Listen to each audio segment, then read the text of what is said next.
Can I get ibuprofen when I get to the jail?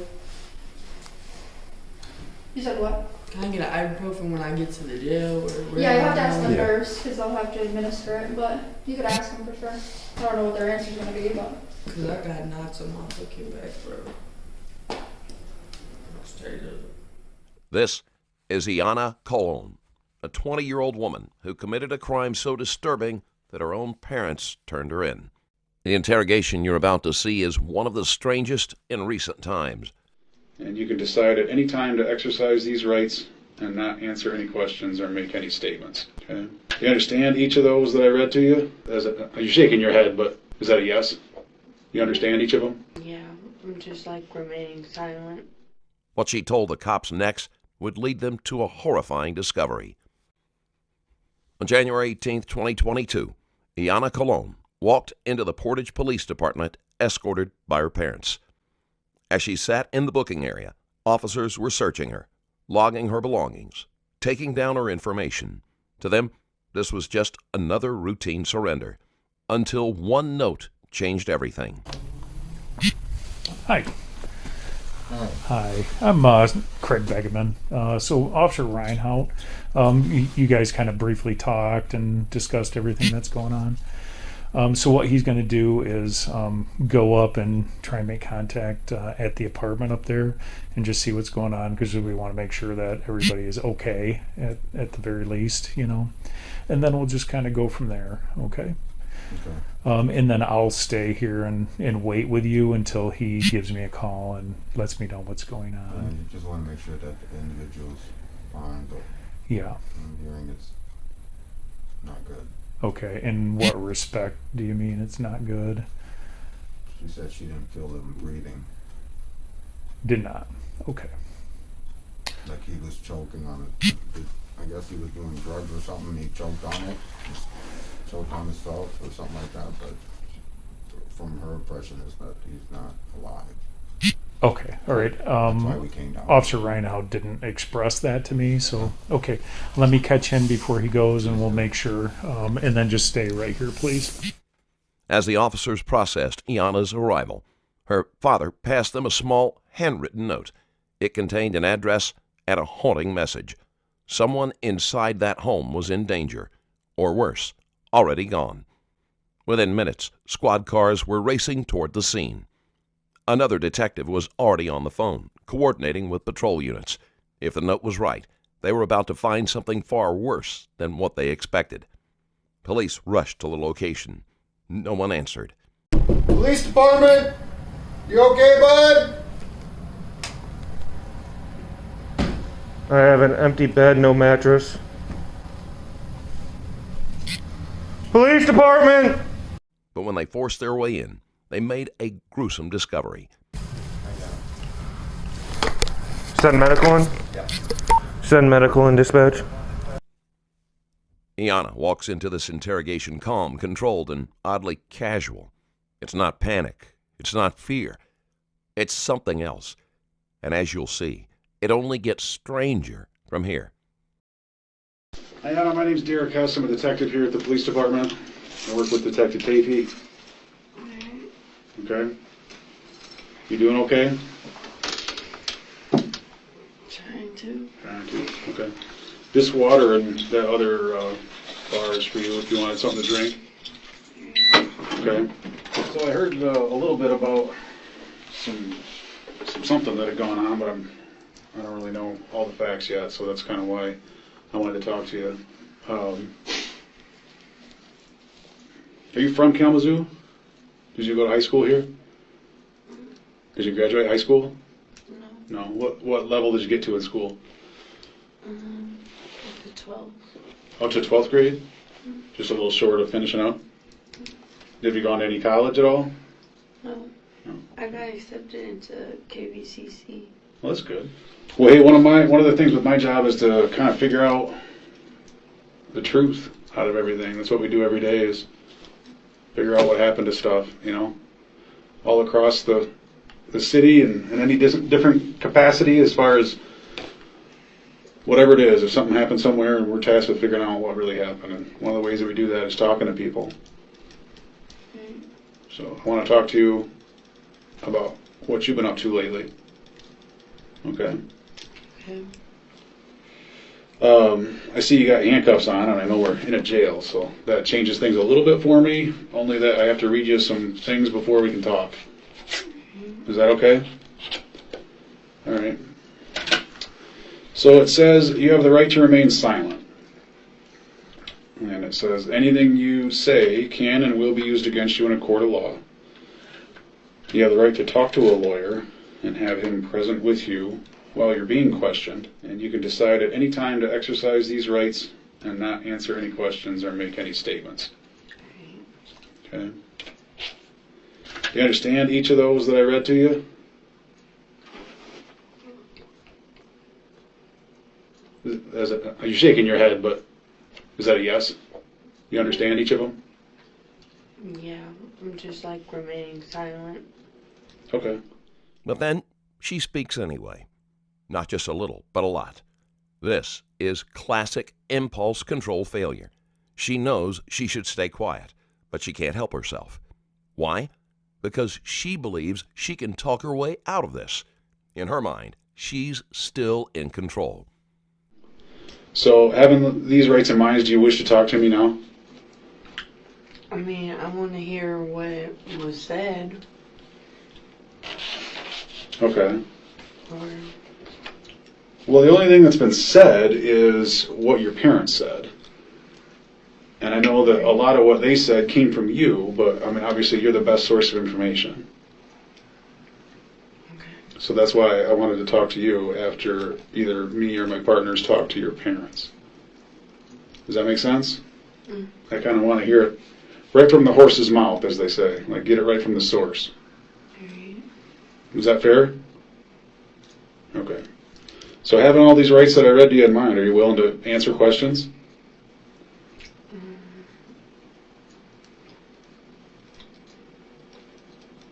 I don't know. I've never been in this predicament. So. Right, yeah, no, I know. It's entirely up to you. It's one of those things that you can, if there's certain questions you don't want to answer, you can just say, I don't want to answer that. If you don't want to answer any questions, you don't have to. At any time, you can say, I don't want to talk to you anymore, and I'll leave. But if there are questions that you're willing to answer, I'm interested in hearing what your answers are. Okay. But it's entirely up to you. Okay. Quick disclaimer. If mouth sounds make you uncomfortable, you might want to brace yourself. Nothing quite says I'm totally innocent like snacking mid-murder confession. People under stress usually lose their appetite, especially those who've complained of discomfort in throat after being strangled. But Iana seems unbothered. That level of emotional detachment is unsettling.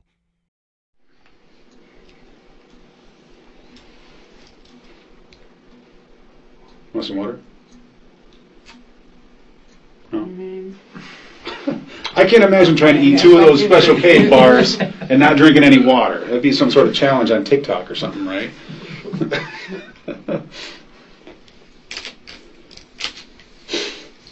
Ayana, are you willing to talk to me or at least hear what I got to say? I mean, I'll hear you out, but I don't know what we all said or whatever. But Okay. go ahead. Go ahead, okay. All right. What happened last night?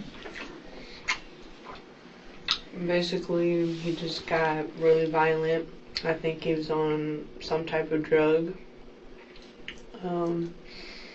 He was sitting down on a couch, and he charged at me.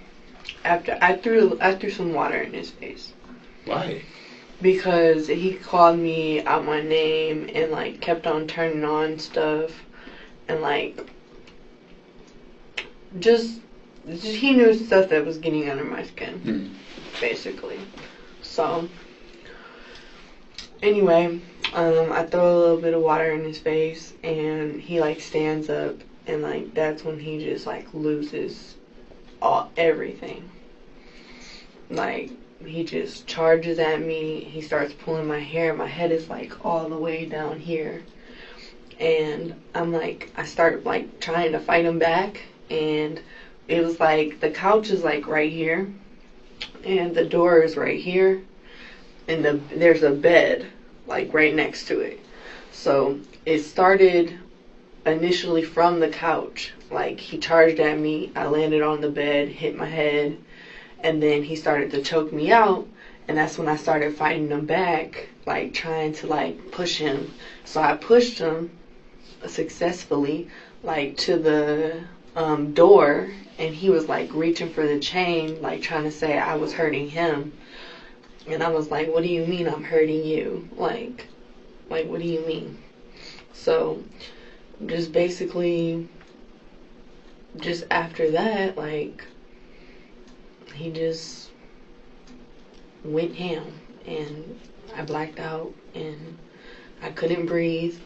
I had I choked like really fucking hard. Like I could feel like spit in the back of my throat, like when he used both hands. Like, so it just made me freak out. Like, and then eventually he just stopped breathing. So I don't know, I felt like, I don't know, it made me feel like almost empty. Like, If you've noticed Deanna saying like every few seconds, you're not imagining it. She says it exactly 117 times during this interrogation.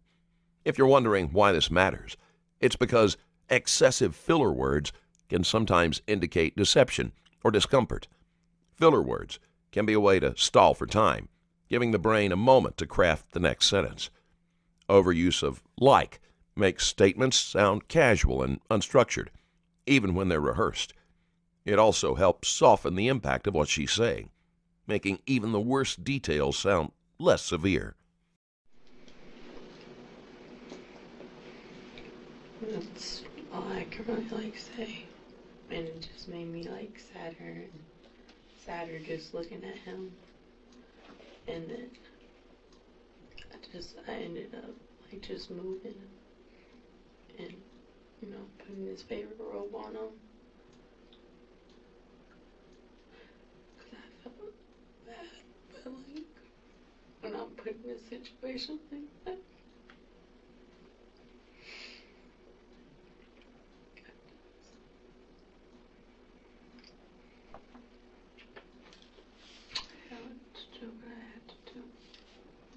Okay.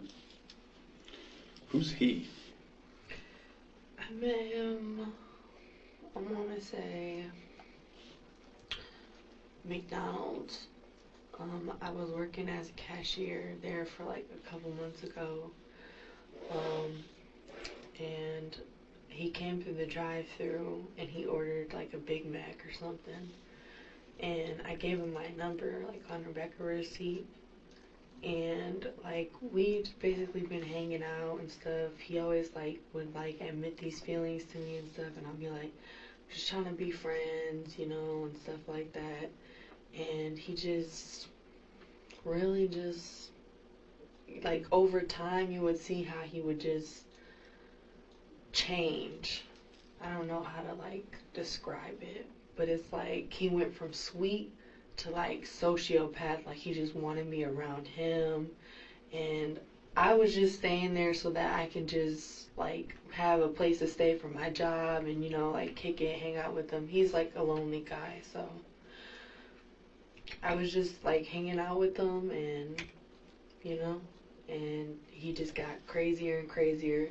And then I noticed particularly within the past 3 days of hanging out with him, that he would do this with his nose, like this, just like he was off some type of drug. And he told me about this scamming stuff and promethazine and fake doctors and just just like getting prescriptions that he didn't need. So I don't know if it was a pill or if it was like a promethazine type thing or powder, whatever. I don't know about that. But What's his name? Man, it's like it's from like he's from Saudi Arabia, so it's like Maanalbowi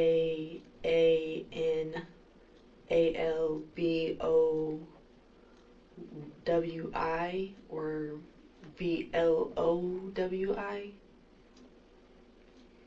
Okay. Do you know his last name? That was his last name. Oh, what's his first name? Man. Oh. Maan. I got you. I'm sorry. So like Man Al-Bawi, something like that? Like Man Al-Blowi or Bowie, something, I don't know. Okay. Iana met Maan Al-Bowi while working at McDonald's. He was 25, lonely, and looking for companionship. She was staying at his apartment for convenience, not commitment. And within just a week of staying there, she would take his life.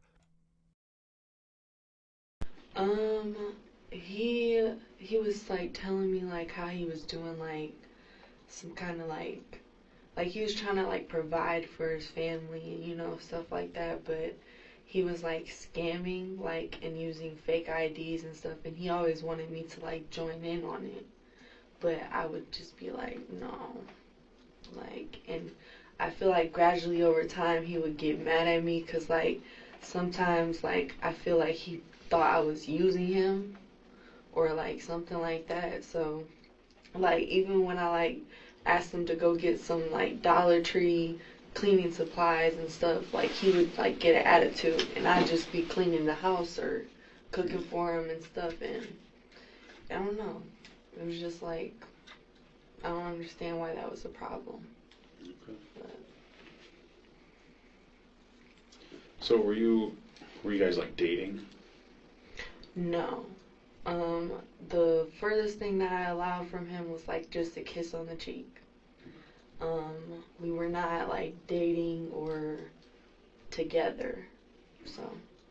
Did he want it to be that?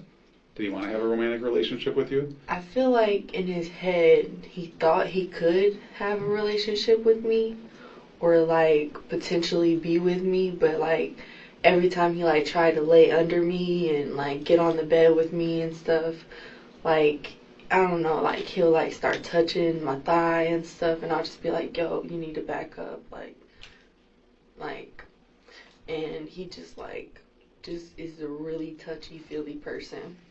Okay. So All right. So what was going on at the apartment last night? You guys just hanging out, or what was up? we were just like, we had came back from my friend's house. He left me out there for an hour. He said he had to go to a class for like an hour or something. So you were at the apartment by yourself for an hour? Yes, I was at my friend's apartment. Oh, okay. And he came back to get me, and the reason we left my friend's apartment was because he started a confrontation at my friend's apartment. Like, he would start doing this with his nose and stuff, and I'd be like, yo, are you okay? And, stuff like that. And then he'll, like pull down, like, his pants, like showing his boxers, like, so almost like his dick would, like, be seen and shit. Mm-hmm. And, like, it just, like, made me feel uncomfortable, so I got into an argument with him at my friend's house, and then my friend started sticking up for him, so I was like, I'd feel out of place, so we might as well just go. So, we left, and when we got back and stuff, I like had like the whole entire car like was just silent, no music, no nothing. And then as soon as we got back to the house, he like tried playing like this music, and like I'm the type of person like I like peaceful music and stuff like that, and he's like the more like the violent, like upbeat music. I don't know how to explain it, but basically, I just asked him to turn the music down and stuff, and then he would just like be doing this with his teeth, like giving me these mean looks, and I'd be like, what is all that for? Like, so,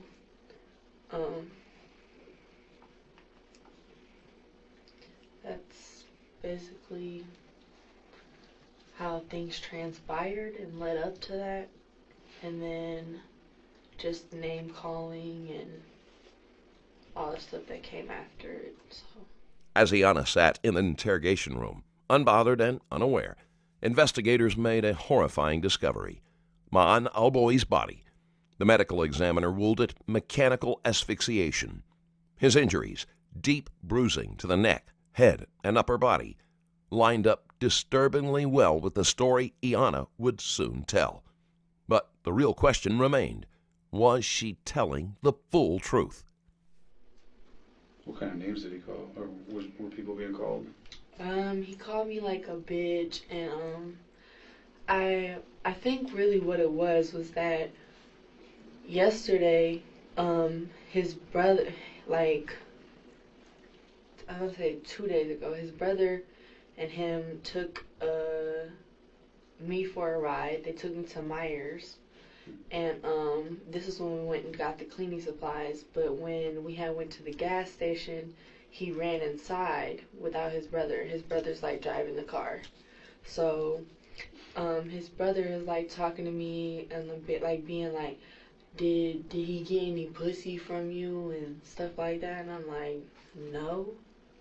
I'm like, no, that's not even a factor. Like, so I was like, yeah, we're friends. We're not even dating or anything. And he was like, well, to be honest, I would have been cracked you. And I was like I felt kind of like offended. What does that mean? But I was what he just, said?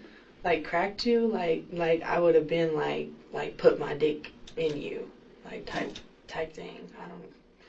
So it just like threw me off, but like I was just kind of like, all right. I mean, I guess like laughed it off, I guess. So he comes back in the car and he's like, "What are you guys laughing at?" And I was like,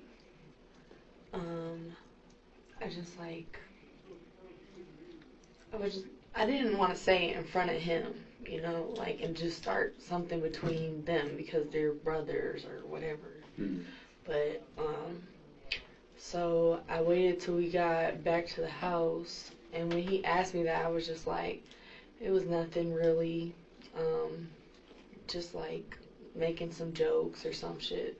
So when we got back to the house, we got into an argument because I needed a ride to go see my friend, and he was mad that I asked him if his friend could drive me to where I was for some gas money. And he was just like, why? Or like, why? And I was like, what do you mean why? Like, I just need a ride. And so he was like hesitant at first, and then he like opened up and was like, all right, I mean, I'll text him. So he texted him, and then basically he got mad because I had basically said the truth. So he was like, he was just like, we don't give a fuck anyway. We pass bitches around. And I was like, what is that supposed to mean? Like, but I don't know, it just made me feel like out of place. And then I noticed like extremely like just weird patterns of behavior like after that.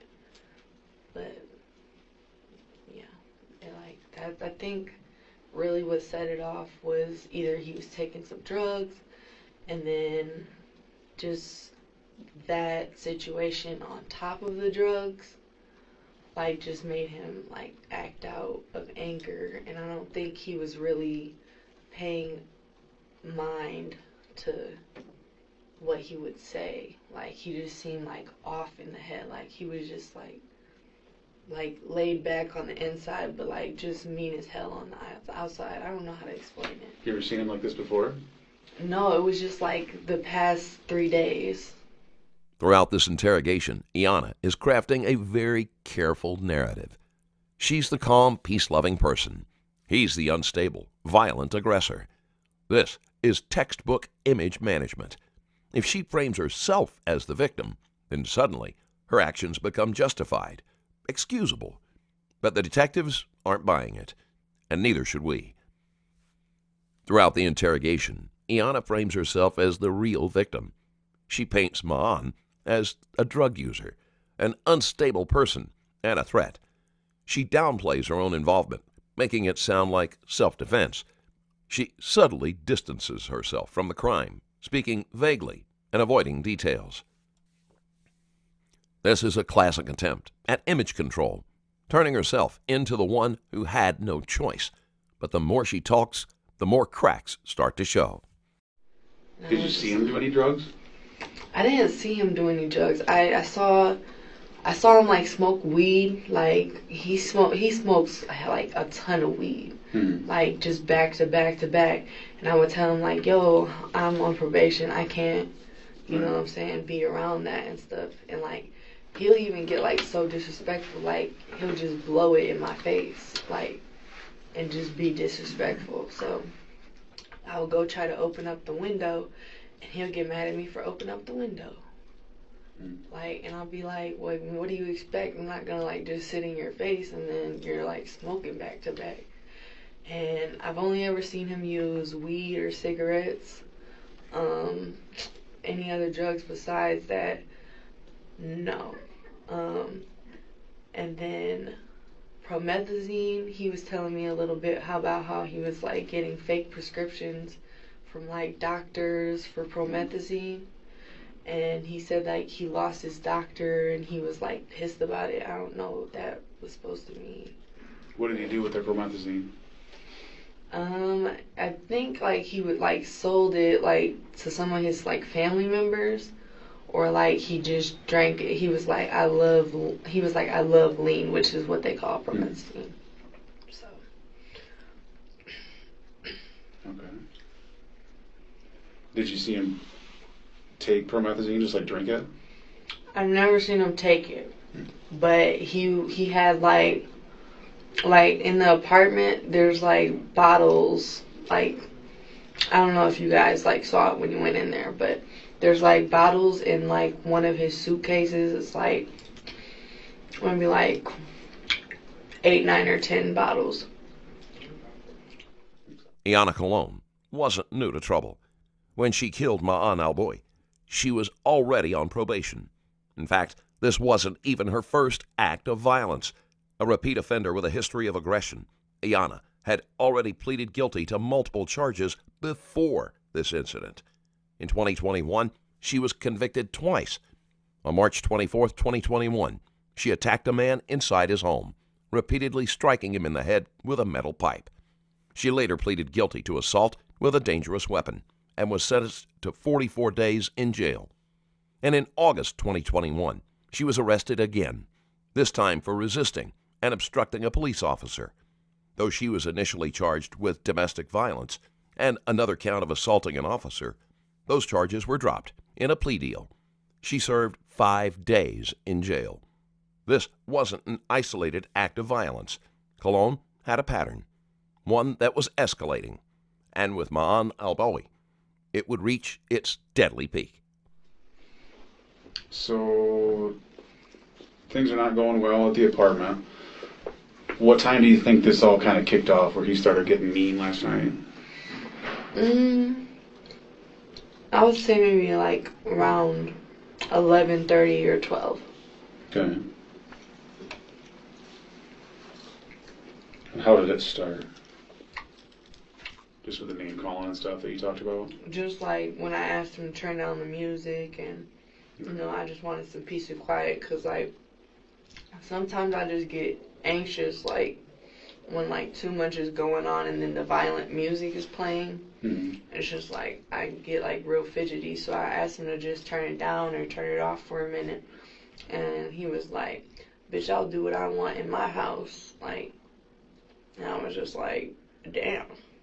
So I got mad and I threw the water in his face. And that's what triggered everything. So. Okay. What's the next thing that happened?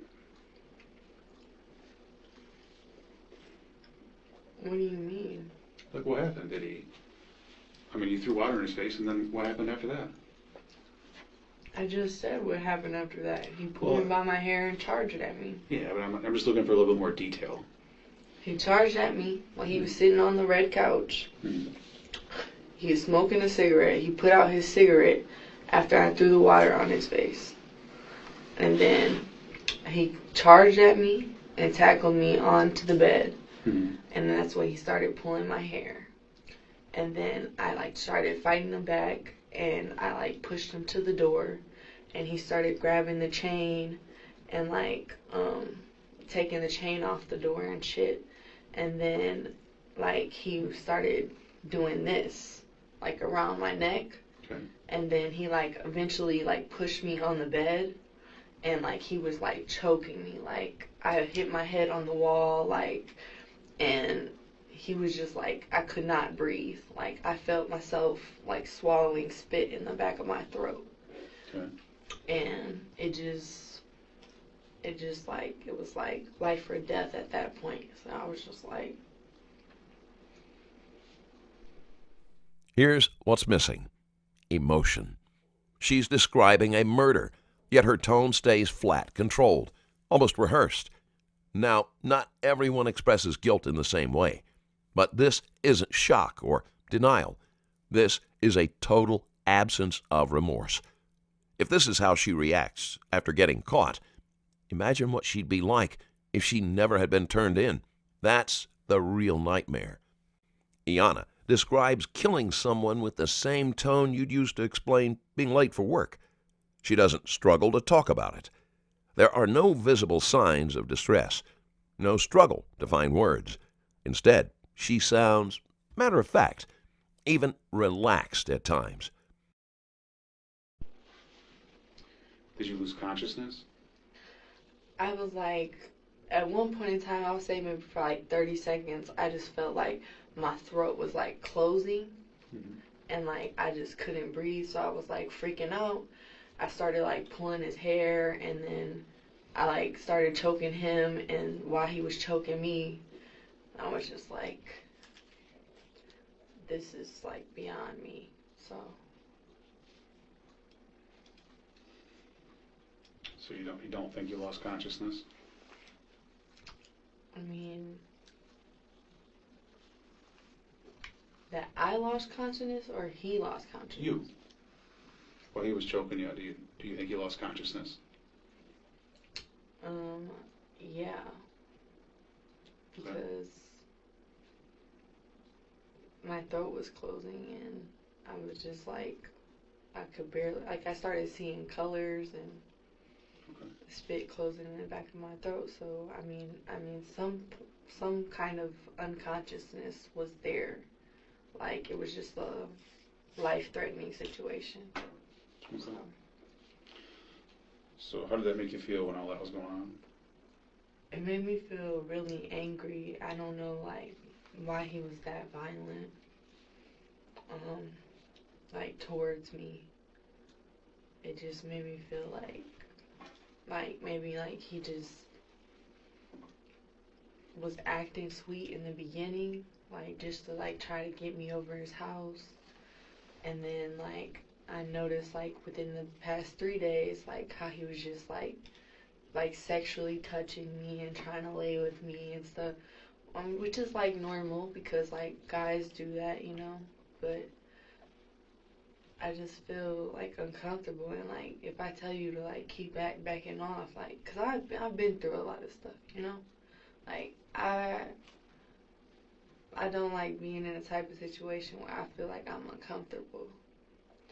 And he just like, he would like test the boundaries, and then when he kissed me on the cheek and stuff, I just be like, I just want to kiss on the cheek. he'll like grab the back of my head like this and like just try to like force the kiss, and I'll be like, so I just like be like, no, you need to go over there. So, yeah. Was he saying anything while this fight was going on? He said like, help, she's trying to kill me or something. And I was like, are you kidding me? Like, he charged at me and was choking me. And then when I fought back, he tried going to the door and taking off the chain. That's where that transpired. What do you think he was trying to do when he was taking the chain off the door? Was he trying to leave, or was he trying to do something else? I'm not sure. Okay. So I just panicked, and then he started choking me. That's when he threw me on the bed, like trying to fight me off and stuff. And once he like started choking me, and like I couldn't breathe, and I felt my head hitting the back of the wall, like I was just like,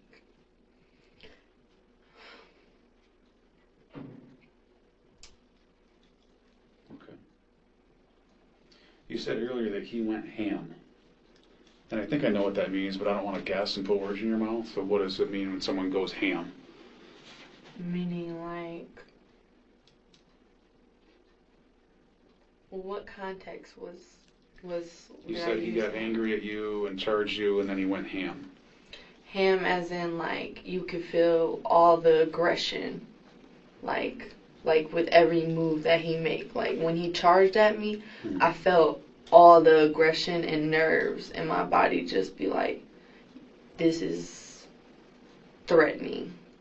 Like, and then just when he started pulling my hair and like getting real violent and had my head like all the way down here, like my shoulder was messing up. It still hurts. Like my neck hurts, and like I just like I don't want to feel anything. I don't want to like eat anything.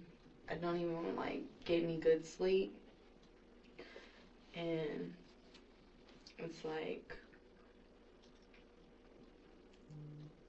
I don't know, like I guess what I mean by ham is just like when you feel someone's like nerves and aggression just pass into you, like with their anger. One of the most telling aspects of this case is how much control Iana actually had. She stayed in his apartment by choice. She wasn't held against her will. Even after arguments, she never tried to leave. It was Iana herself who dominated the fight. This wasn't a moment of equal struggle. She clearly overpowered him. She even describes having control over when she let go. Have you ever been in a situation with him before where you would describe it as something similar? Of him going ham? We were in an altercation where I would say maybe like 2 days or like 3 days before this fight. Mm-hmm. So basically for the first fight and stuff, like he would like just blow smoke in my face and like just like give me like these dirty looks, and then he'll like act all lovey-dovey, and like it was just like almost like a sociopath like kind of behavior, and like it made me feel uncomfortable. So I was like, why do you do that? Like you just act all mean, and then you're like lovey-dovey and stuff. And he just got aggressive with his words. He was like, bitch, you're tripping, and none of this, never that, and stuff like that. And I was like, so he got mad at me, and again he came for me. Like he charged at me and he started pulling my hair, and I pulled out, I remember he said that like I pulled out one of his braids or something, like loosened it. He had like braids in his hair or something. But I think like he was just like upset from that, but like we eventually ended up letting each other go. So Why did you leave, or how did that situation end? no, I stayed there and it was just like kind of mute for like 30 minutes. And then he like came over to the bed where I was laying on, and he was just like, do you want to talk about it? And, you know, stuff like that. And I'm like sort of hesitant to talk about it with him. And I'm just like, I don't know, like, we admitted we were both in the wrong, like, and it shouldn't have got to where it got to, but, it was kind of purposeless, like, after it, because it was like the same behaviors would still continue the next 3 days, or whatever, like, I don't know. Nothing changed. Yeah. And then every time he went to the bathroom, like, he'll go take, like, a purse in the bathroom. I don't know why he took a purse in the bathroom, but... What do you mean? Like, I don't know, like, he'll take, like, a blunt, a cigarette, and then he'll take, like, almost like a satchel into the bathroom. Like, and he never wanted me to open it. He always carried it with him. And I was just like... Do you think he's got drugs in there or something? I'm not sure. Oh. I'm not sure. What's this satchel look like? It was like a black leather.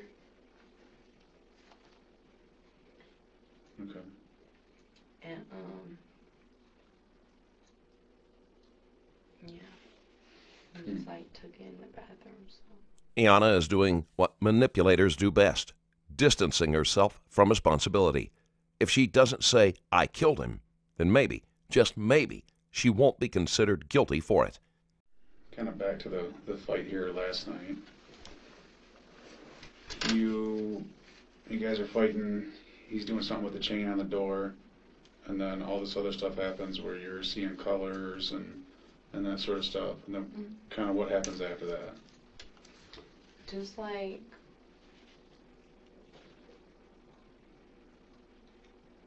I don't really want to get like into the detail because it's like kind of traumatizing, like just seeing what I saw and stuff, and like I'll start getting emotional, like,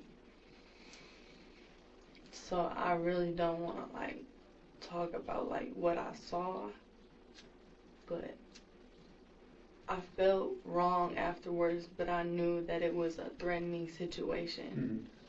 Like, I just... Okay. Yeah, I don't So wanna talk you had said about that. at one point he had stopped breathing. And then you said something about a robe. You put him in his favorite robe. Yeah, I had covered him up with his favorite robe and stuff. Like, I sat there for like an hour and a half, and I was just seeing like if he was gonna like, you know, open his eyes or blink or show some kind of sign movement, and it never happened. So I was just like, I felt terrible, you know, because it shouldn't have had to leave or get to that point. But it was just like...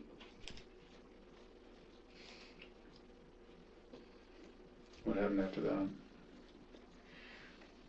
Just, I put him in his favorite robe, and I took him off the bed, and just, like, put him in a, like,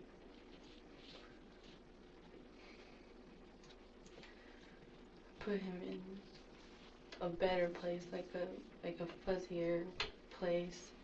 A fuzzier place. That's how she describes hiding a dead body. Not the closet, not a corner, just fuzzier. Sounds childlike, like she's talking about moving a stuffed animal, not a human body. This level of detachment is disturbing, to say the least. I put him in the closet. And I put he was like in love with his dad. With his dad? And he had like a chain that he would wear, and it had like his picture on it. And so I just placed it over his body.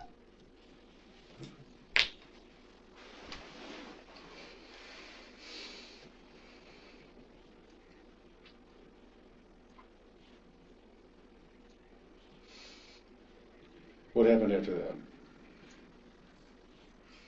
I sat there and I cleaned like the entire apartment. I thought you had just cleaned the day before. No, he bought the cleaning supplies, I but gotcha, they okay. weren't open or anything. Okay. I had like some wipes already in the house and stuff, so I just used that to like clean the other day, but Gotcha, okay. before we got it. So last night you said you cleaned the whole apartment? Yes, I threw away cigarette butts and all of the excess trash that was spilled on the floor. He like knocked over a couple ashtrays and candles, and I just like put it back all in place because like I felt bad for how it ended. So I just felt like, you know, he let me stay in his home, so like I thought I would just like take care of just the apartment, you know. Okay. Iana claims it was self-defense. She says she blacked out while choking the victim. But let's break that down. If this was self-defense, why didn't she call 911? And if it was truly accidental, why does she sound more focused on defending herself than the fact that someone died? What she did instead was clean up the apartment right after, because apparently, after a fight for survival, the first instinct is to tidy up. This is what detectives call convenient memory gaps. She blacked out, but only for the part that makes her look guilty. This is not how self-defense cases usually play out. Genuine self-defense typically involves panic, immediate calls for help, and clear evidence of a struggle. Investigators weren't just looking for how Maan died. They were looking for why. How long do you think that lasted that you were cleaning the apartment? I would say maybe like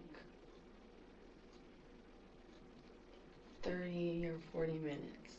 Okay. Like I just basically wiped tables down, just like cleaned or attempted to clean the bathroom, and then I just kind of like just sat there and cried and was just praying, so because I didn't know what to do. Like I'm like on probation and stuff. I don't want to like, you know, like I was scared to call last night, and you know, like I'm not used to like these situations or predicaments.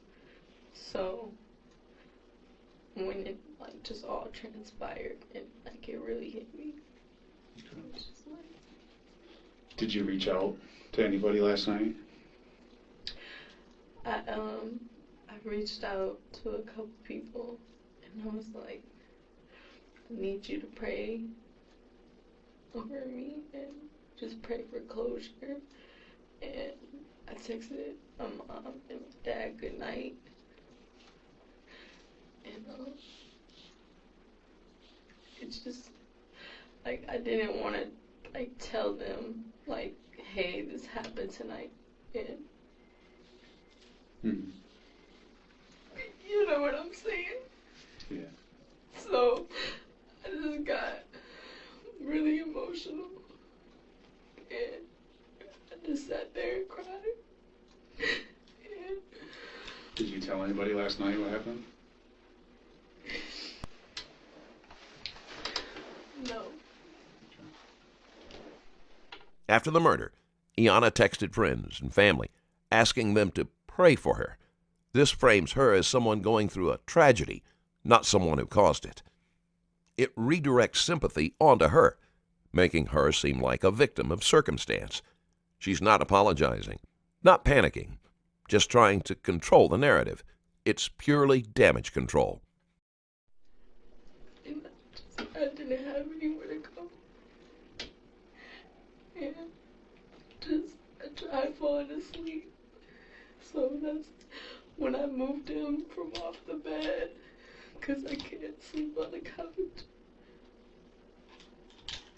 And I just like tried. Is there only one bed in the apartment? Yes.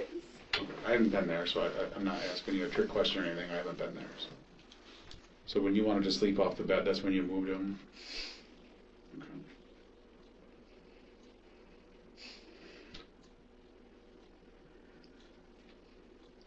So then what was happening through, like, real late at night or real early this morning? Like, what was going on then? Like, I woke up like around 6:30, and cause I had a probation call at 8 o'clock. Mm-hmm. So I set an alarm on my phone, to just like remind me to wake up, and I had ended up leaving the house like kind of early after I like texted a couple people, and I was like, I need you, like I want to see you. And I just ended up leaving and catching the bus because I felt out of place there. Mm-hmm. Didn't feel right just being there. So. Who else did you tell today? Just my parents, like, I was like, stuff just escalated, and there was like, is anyone hurt? And I felt bad. I started praying. Okay. And they just said that I should come up here. I don't really want to get into specifics, but I just feel like I needed to express it, and, you know, instead of just letting him sit there and rot, you know? Yeah. Okay. How did you reach out to your parents to let them know? I called them via phone and text message. There's loyalty, and then there's reality. Even Iana's own parents didn't stand by her. They knew something was deeply wrong, and instead of covering for her, they handed her straight to the police. Now, let's think about that for a second. Parents will do anything to protect their child. So if your own family turns you in, that says a lot. It means they believe you are truly dangerous. If even her parents couldn't justify her actions, what does that say about Iana? I'm just not, because you may have already answered the question. I'm curious, how long have you known him for? This was back when I had my McDonald's job, so like, I'd say maybe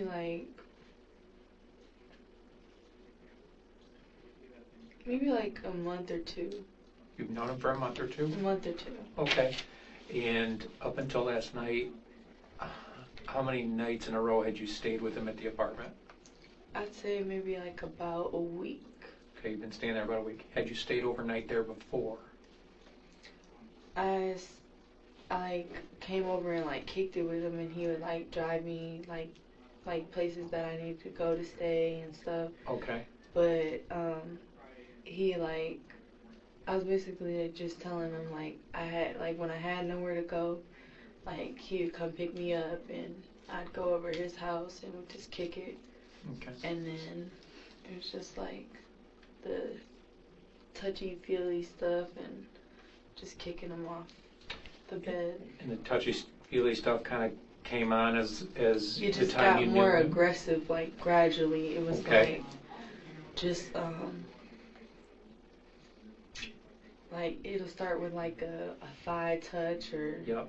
or like a damn you look good and Okay. you know, stuff like that. And then when he'll be like, can I kiss you? And I'll be like, you can kiss me on the cheek. Cause like, I'm not gonna lie, like I noticed like his eyes were like yellow and stuff. So like I didn't want to lay down with him. And Okay. like I don't want to like judge anybody for that, you know? Yeah. Cause everybody goes through something in life.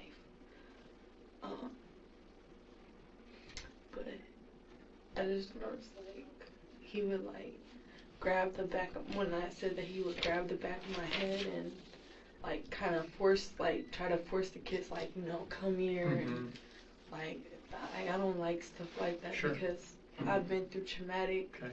and difficult experiences, Okay.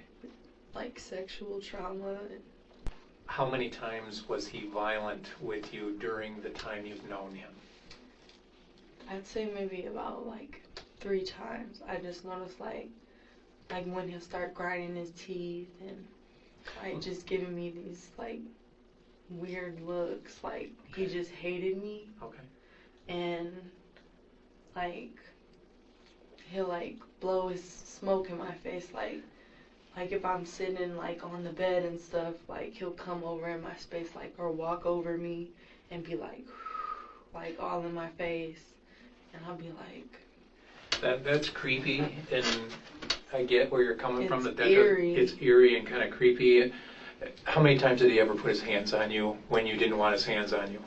I would say, but like sexually or like Just when I guess I'm trying to dial in on what I mean by violence. What I mean by violence, did he ever push you, strike you, choke you, hit you with an instrument? How many times was he violent? And please describe what you mean by He never violent. hit me with an instrument, Okay. but he was like violent, like where he would choke me and pull my hair. How many times in that time that you knew him did he ever pull your hair and choke you, or I separately? would say maybe like 3 or 4 times. Okay. And like I noticed like after he'll be like you're always texting all these guys and shit, and like just acting like a jealous, like Okay. overzealous, arrogant, like just Okay. I don't want to say it, but like dick, Okay. like just. Let me ask you this, and I know this might be a hard question to ask, and I don't mean to have you relive it, but I'm trying to get an understanding of when his hands are on your neck, what is running through your mind at that time? Like I felt like you know, like when somebody's like just like choking you, and like you can like feel like your mind, like it just goes like black, and like it's like I started seeing like white speckles Okay. like in my brain, Okay. and it was like I was just losing breath, and the banging on the wall. Then he like had me like this, and he was standing over me, and that's when I started pulling his hair, and he already had a piece of my hair, keep in mind, but he had a piece of my hair, and he had me down like this, and then he just started choking me, and that's when I was like, I grabbed the back of his head.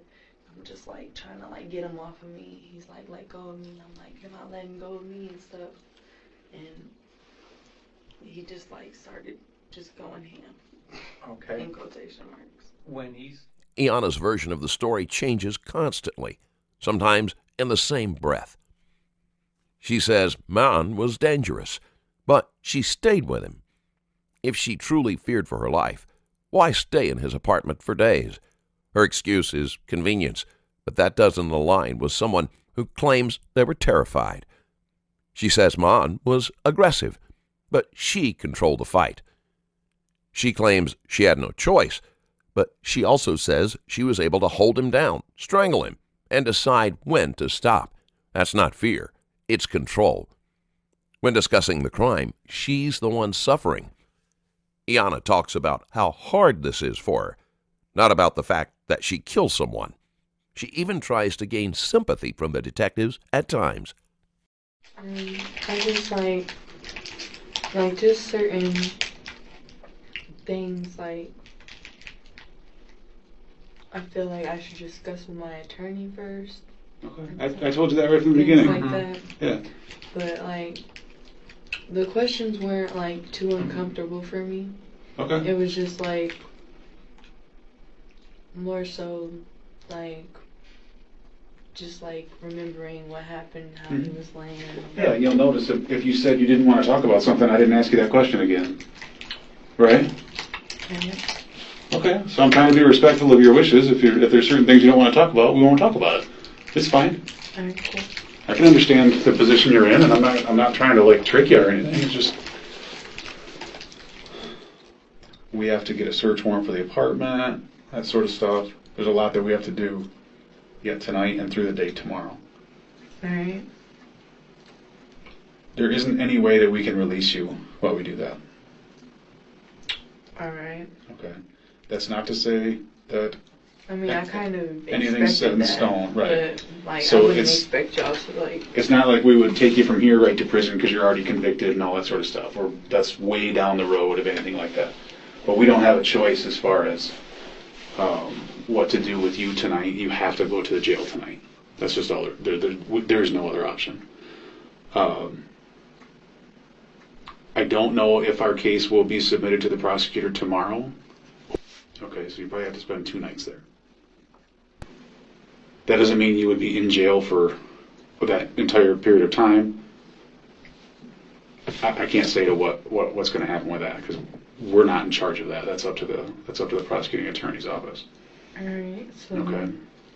So I don't want you thinking like, oh, they threw me in jail. They must think I'm guilty of something. No, that's just what we have to do. We have to do that, and then continue to do our I job. understand it. Okay. I just like... I don't know. It makes me uncomfortable. Like, I like this cell and stuff. Like, I'd like solid, like a little bit of like solitude. So like, I don't hear like too much noise. Cause like, Yeah. it just makes my mind race a lot. And Well, the good news is on the receiving side of the new jail, it's a lot more individual cells. So I think you'll probably have that. So it's not like you get thrown in general population right off the bat.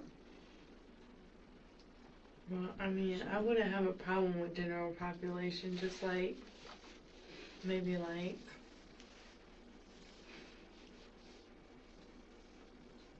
But none of that's up to us either. That's the jail's rules. That's not our house, you know. So, any other questions for us? Is there any way that I could like potentially like take a nap and? Yeah, once you get out to the county, you can. Yep. So how long before I'm like transported? Whatever. Well, they're still working on the paperwork to get the photos and everything from you, and that'll take a little bit of time, and then you'll go out there. I mean, it's, like I said, it's 7:45, and I bet by 10 o'clock you're asleep. Alright, and then as far as like the vaping part, like is there any way that I could have him escort me, like to just? No, we can't do They anything. won't allow that. They may not even allow the vape in the building. No, not in the jail, but like I'm talking about like right Here? now. No, we can't do that anymore. Can't do that anymore. Okay. No. Okay, so we can put you back in the cell you were in until someone else comes in, Mhm. right? You want to just lay down there until someone comes and gets you? The weight of reality starts sinking in. But by then, it's too late. Her parents turned her in. The evidence is overwhelming, and no amount of like and I don't knows can change that now. A jury found Iana Maria Colon guilty of first-degree murder in the death of Maan Alboy, and she, at the age of 23, was sentenced to life in prison. Thank you for watching. If you like this type of content and want to support the channel, there is a Patreon link in the description below. You'll be able to watch videos with 0 ads and some that are too controversial for YouTube, and you'll be supporting the channel at the same time. Thanks again for sticking around, and I'll see you in the next video.